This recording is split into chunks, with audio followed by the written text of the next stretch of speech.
तब से बिहारी चाचा और मनोज साथ में रहने लगे। वो दोनों साथ में ही चिकन बिरयानी बनाते थे और साथ में ही ठेला लगाकर चिकन बिरयानी बेचते थे। अब बिहारी चाचा को भी मनोज के रूप में बहुत बड़ा सहारा मिल गया था। मनोज बहुत ही आज्ञाकारी था और बिहारी चाचा की हर बात सुनता था।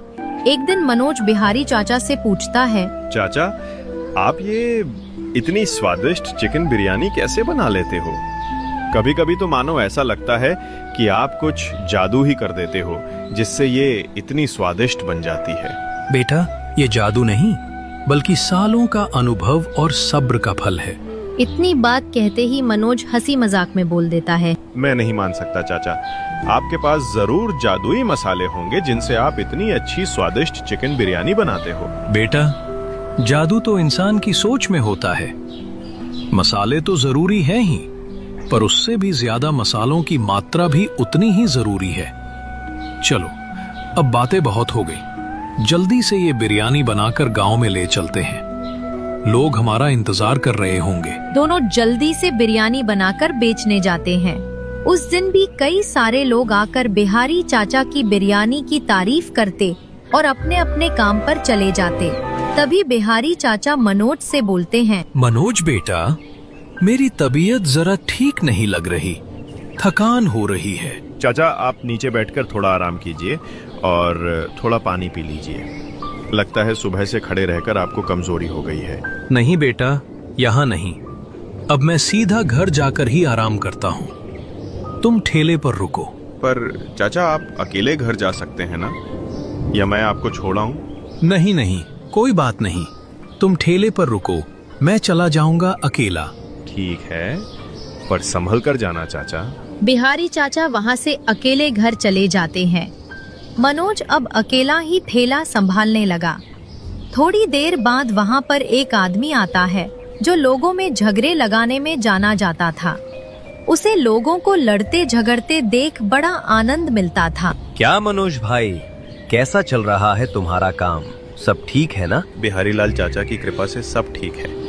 बोलिए, आपके लिए एक प्लेट बिरयानी लगा दूं? हाँ भाई, लगा दो एक प्लेट, बड़ी जोरों की भूख लगी है। मनोज उस आदमी को एक प्लेट बिरयानी देता है। भाई, ये बात सच है कि तुम्हारी ये चिकन बिरयानी तो बहुत ही लाजवाब है, इसमें कोई दो राय नहीं। पर मुझे एक बात बताओ, दिन में तुम इतनी सारी बिरयानी बेचते हो, इतने सारे लोग तुम्हारे ठेले पर आकर बिरयानी खाकर चले जाते हैं, कभी सोचा है इतना सारा मुनाफा जाता कहाँ है? चाचा, आप ये क्या बात कर रहे हो? गल्ला तो बिहारी चाचा ही संभालते हैं। पर दूसरी बात ये भी है कि उनके हाथ की स्वादिष्ट बिरयानी के कारण ही तो लोग ये चिकन बिरयानी खरीदते हैं। हाँ, तुम्हारी ये बात तो सही है, पर मेहनत का क्या? तुम भी तो उतनी ही, या मैं कहूँ बिहारी चाचा से भी ज्यादा मेहनत करते हो, तो इस हिसाब से तुम्हें भी तो मुनाफा मिलना चाहिए ना। पर तुम्हें मिलता क्या है? सिर्फ 2 वक्त की रोटी, वो भी तुम्हें खुद बनानी पड़ती है। मनोज उस आदमी की बातों में थोड़ा बहक जाता है। भाई, जरा सोच कर देखो, कल को चाचा रहेंगे या नहीं? वैसे भी उनकी उम्र हो रही है, पर तुम्हारा क्या? तुम तो अभी जवान हो और तुम्हारे पास अपनी एक फूटी कौड़ी तक नहीं। गलत बात है ना? और मैंने तो सुना है कि कल को बिहारी चाचा को कुछ हो गया तो उन्होंने अपनी सारी संपत्ति गरीबों में बांटने का निर्णय लिया है। तो अब तुम मुझे बताओ, तुम्हारा अपना ऐसा क्या है जो तुम्हारा है? तुम बस बिहारी चाचा के हाथ के एक नौकर हो। नौकर। ऐसी बात सुनकर मनोज को बहुत गुस्सा आ जाता है। चाचा, अब बस हो गया, आप ये बिरयानी खाकर यहाँ से चले जाइए। ठीक है भाई, इतना गुस्सा मत करो, जा रहा हूँ। पर एक बात याद रखना, सच कभी कभी कड़वा भी होता है। ऐसा बोलकर वो आदमी वहाँ से चला जाता है। मनोज दुकान बढ़ाकर घर आकर बिहारी चाचा से पूछता है, चाचा, अब आपको अच्छा लग रहा है ना? हाँ बेटा, अब अच्छा लग रहा है। थोड़ी कमजोरी आ गई थी, अब बुढ़ापे में ये सब चीजें होती रहती हैं। अब तुम मुझे पैसे दे दो, मैं गल्ले में संभाल कर रख देता हूँ। हाँ चाचा। मनोज आज की सारी कमाई चाचा को दे देता है। ठीक है मनोज, अब आज तुम रात के खाने की तैयारी करो। मैं जरा बाहर जाकर कल की बिरयानी के लिए सामान ले आता हूँ।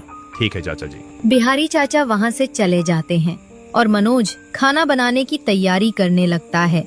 रात को चाचा घर आने के बाद दोनों खाना खाकर सो जाते हैं, पर रात को सोते समय मनोज को नींद नहीं आ रही थी। उसके दिमाग में हर वक्त उस आदमी की बातें ही घूम रही थी। तुम्हारा अपना ऐसा क्या है जो बिहारी चाचा के जाने के बाद जिसके सहारे तुम जी पाओगे? मनोज को बहुत बेचैनी हो रही थी। लगता है वो आदमी सही ही कह रहा था। बिहारी चाचा सच में अपनी सारी संपत्ति गरीबों में बांट देंगे।